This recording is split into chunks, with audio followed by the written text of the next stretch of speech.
दूसरे विद्वान ऐसा मानते हैं कि 22 अवतार तो प्रयुक्त है। इनके अतिरिक्त 2 अवतार और हैं, हंसावतार और हयग्रीव अवतार। ऐसे भगवान के 24 अवतार। भगवान के दिव्य जन्मों की एक कथा अत्यंत गोपनीय रहस्यमयी है।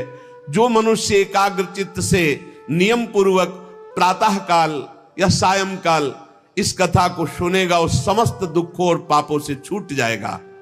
एक बार भगवान विष्णु एवं देवताओं के परम पुण्यमय क्षेत्र नैमिषारण्य में शौनकादि ऋषियों ने भगवत प्राप्ति की इच्छा से 1000 वर्ष में पूरे होने वाले एक महान यज्ञ का अनुष्ठान किया। एक दिन उन लोगों ने प्रातः काल अग्निहोत्रादि नित्य कृत्यों से निवृत्त होकर सूत जी का पूजन किया और उन्हें ऊंचे आसन पर बैठा कर बड़े आदर से प्रश्न किया। ये सूत जी उनके पुत्र उग्रश्रवा हैं। पहले वाले सूत जी का नाम रोमहर्षण। तो महाभारत प्रसंग में उसके बाद इसकी रचना हुई, तो अब इसके प्रवक्ता हैं उग्रश्रवा। सूत जी के पुत्र सूत जी ही हुए। रोमहर्षण जी को तो बलराम जी ने कृपा करके परम पद पहुंचा दिया था। जब बलराम जी तीर्थ यात्रा करते हुए गए तो आप सिंहासन पे विराजमान चर्चा कर रहे थे, तो उनका तुम्हें धर्म का ज्ञान है कि महापुरुषों के आने पर उठकर खड़े होना चाहिए। तुम दूसरों को उपदेश करते हो, जब तुम्हें इतना ज्ञान है और उसका पालन नहीं कर रहे हो तो इसका मतलब है तुम दंड के अधिकारी। और ऐसे कुशा उठाया। अब ऋषियों ने कहा हमने तो मंत्र बल से इनको आशीष दिया था कि जब तक हमारी यज्ञ होगी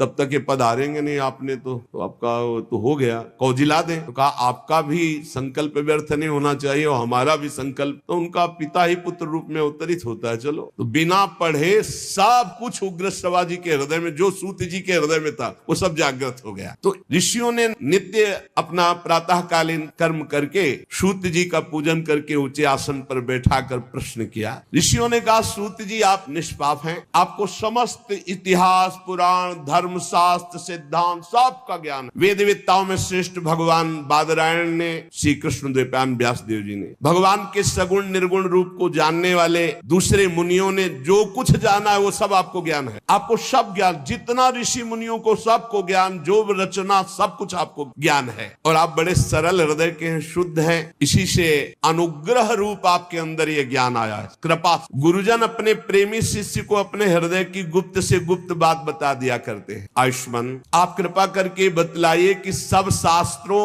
पुराणों गुरुजनों सिद्धांतों उपदेशों कौन सा ऐसा सरल साधन है जिससे कलयुगी जीव भगवत प्राप्ति कर ले। आपको सब ज्ञान है, आप संत समाज के भूषण हैं। इस कलयुग में प्रायः लोगों की आयु कम हो गई है, साधन करने में लोगों की रुचि और प्रवृत्ति भी नहीं है, लोग आलसी हो गए हैं, भाग्य मंद है, समझ थोड़ी है, आयु थोड़ी है, बड़े विघ्न बाधाओं से भरे पड़े हैं और शास्त्र इतने हैं कि बुद्धि पवित्र हो तब तो पढ़ के निर्णय करें। तो इसलिए महाराज आप सबका निर्णय करके बता दो कि कलयुगी प्राणी को भगवत प्राप्ति के लिए कौन सा सरल साधन है, कैसे अंतःकरण शुद्ध हो और भगवान को प्राप्त हो। प्यारे सूत जी आपका कल्याण हो। आप तो जानते हैं कि यदुवंशियों के रक्षक भक्तवत्सल भगवान श्री कृष्ण वसुदेव जी की धर्म पत्नी देवकी के गर्भ से प्रकट हुए थे। तो क्या कारण, क्या इच्छा, भगवान के अवतीर्ण होने का रहस्य क्या था, उसे हम सुनना चाहते हैं। आप कृपा करके बताइए। भगवान जीवों के परम कल्याण के लिए, भगवत प्रेममयी समृद्धि के लिए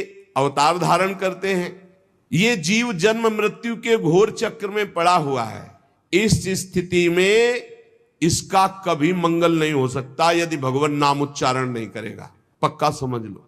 आपन्ना संस्कृतिम घोरा, बार बार जन्म, बार बार मरण, बार बार कर्म के फंदे में फंसा हुआ जीव, ये जब तक भगवान का नाम जप नहीं करेगा तब तक मुक्त होने वाला नहीं।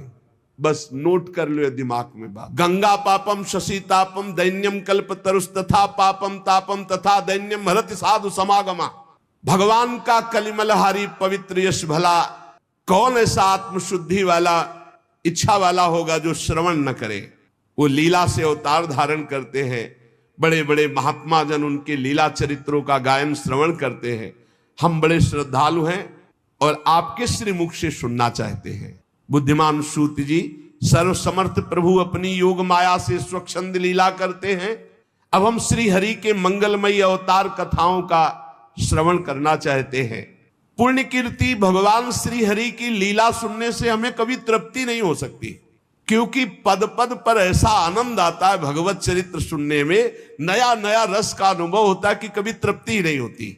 भगवान श्री कृष्ण अपने को छिपाए हुए इस लोक में ऐसी चेष्टा की कि सहसा कोई जान ही ना पावे कि ये भगवान है, मानो मनुष्य हो।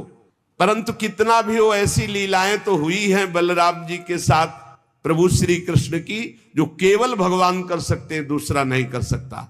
कलयुग है, हम लोग दीर्घकालीन सत्र का संकल्प लेकर बैठे हैं, बढ़िया अवकाश है, और आप कथा सुनाने वाले हो, हम सब 88,000 ऋषि सुनने वाले। इसलिए मानो किसी को बहुत बड़ी दरिया से पार जाने के लिए नौका और कर्णधार मिल जाए, ऐसे आप मिल गए सूत जी। अब आप भगवान की परम पवित्र चर्चा सुनाइए, लीला चरित्र सुनाइए। श्री व्यास जी कहते हैं, शौनकादि ब्रह्मवादी ऋषियों के ये प्रश्न करने पर रोमहर्षण के पुत्र उग्र श्रवा को बड़ा ही आनंद हुआ। उन्होंने ऋषियों के इस मंगल में प्रश्न का अभिनंदन करते हुए उग्र श्रवा सूत जी बोले। ये उस समय की बात है जब सुखदेव जी महाराज प्रकट होकर, अभी कोई संस्कार नहीं हुआ, लौकिक वैदिक कोई अनुष्ठान नहीं हुआ, बस जन्म हुआ और चल दिए। पिताजी भगवान व्यास देव जी पीछे पीछे पुकार रहे, हा बेटा हा बेटा, पर ये मुड़ के भी नहीं देखे। तो वृक्षों से उत्तर निकला, सुकोहम सुकोहम सर्वभूत हृदयम, समस्त भूतों के हृदय में विराजमान भगवान सुखदेव जी। ऐसे महामहिम पहले श्री सुखदेव जी को हम नमस्कार करते। ये श्रीमद् भागवत अत्यंत गोपनीय रहस्यात्मक पुराण है। ये भगवत स्वरूप का अनुभव कराने वाला, इस समस्त वेदों का सार, संसार में फंसे हुए जो लोग घोर अज्ञान अंधकार के पार जाना चाहते हैं, उनको जरूर सुनना चाहिए। बड़ी करुणा है मुनियों की, जो हमारे लिए भगवत प्राप्ति का ये मार्ग प्रशस्त किया है। श्री सुखदेव जी को नमस्कार, श्रीमद् भागवत को नमस्कार। नारायणम नमस्कृत्य नरम चैव नरोत्तमम देवीं सरस्वतीं व्यासम ततो जय मुदीरयेत्। मनुष्यों में सर्वश्रेष्ठ भगवान के अवतार नर नारायण ऋषियों को नमस्कार। बुद्धि प्रदान करने वाली देवी सरस्वती को नमस्कार। रचयिता भगवान व्यास देव जी को नमस्कार।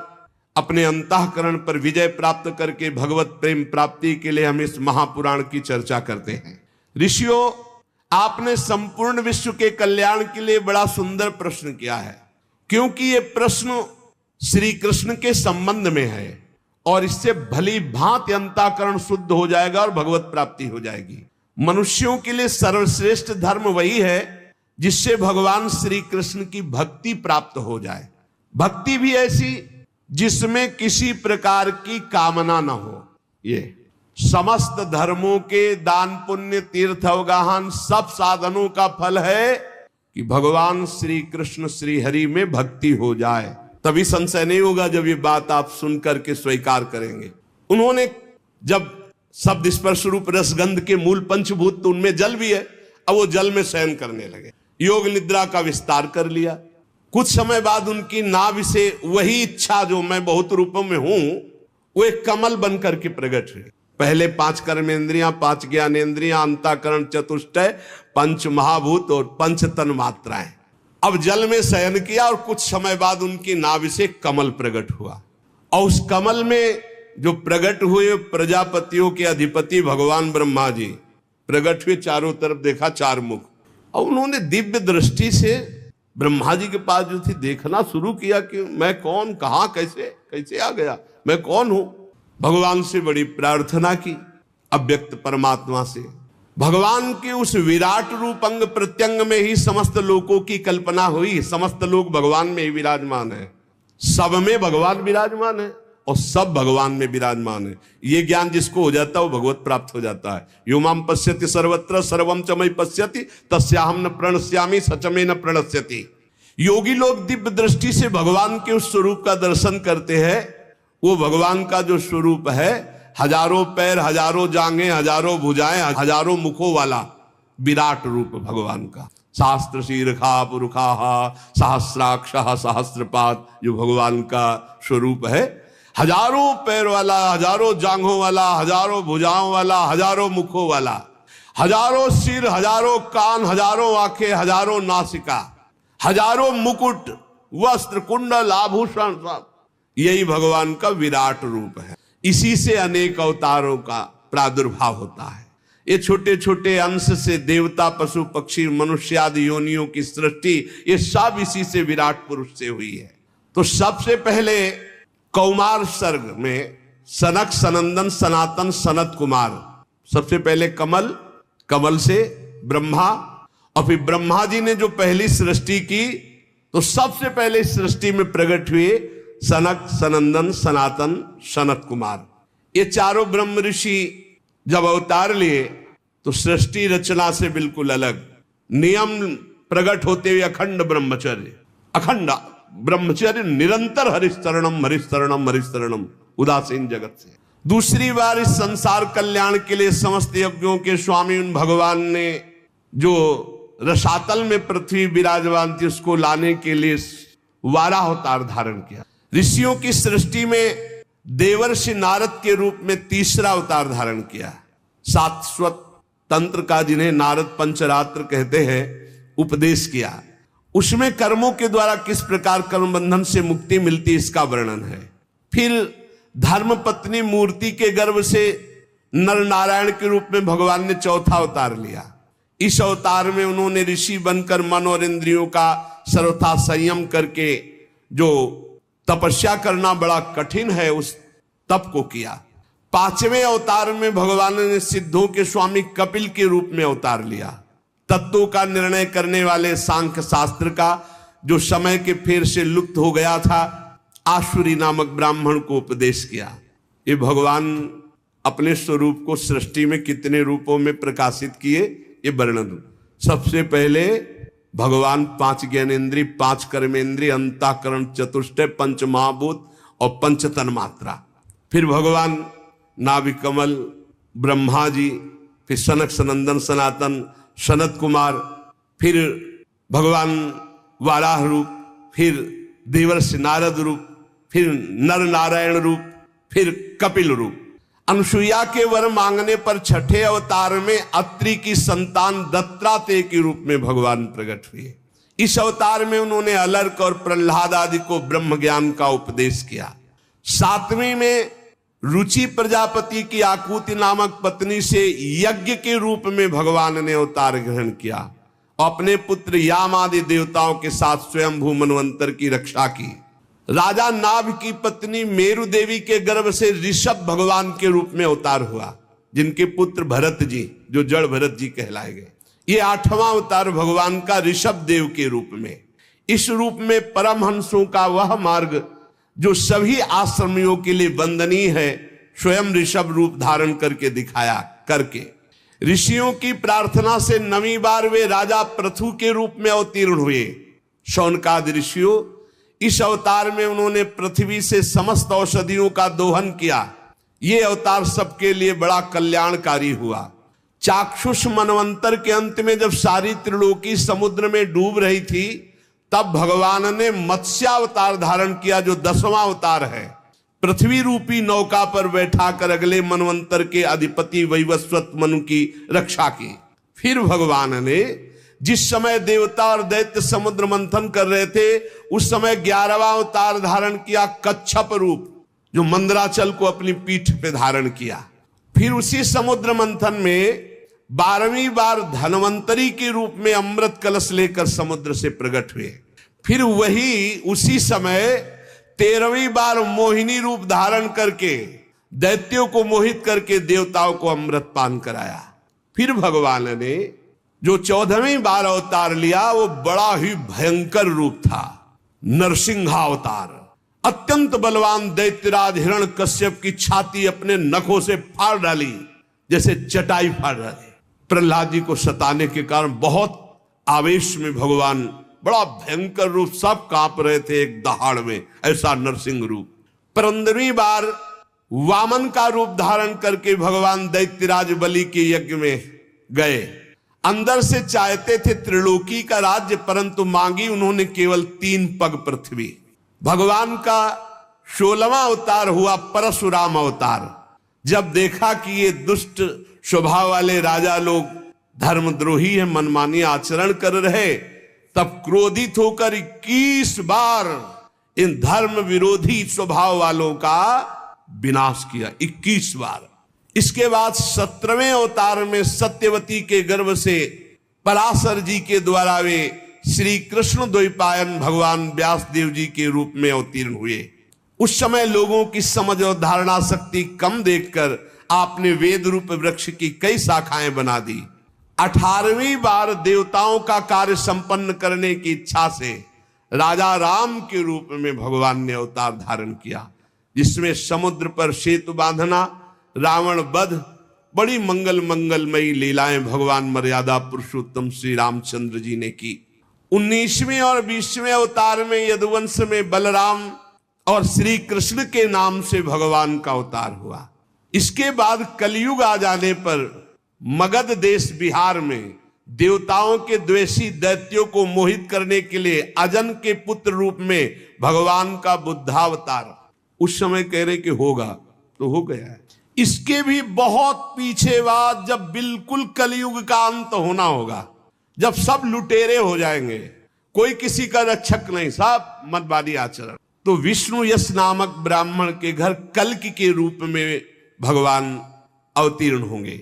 यहां 22 अवतारों की गणना की गई, परंतु भगवान के 24 अवतार प्रसिद्ध हैं।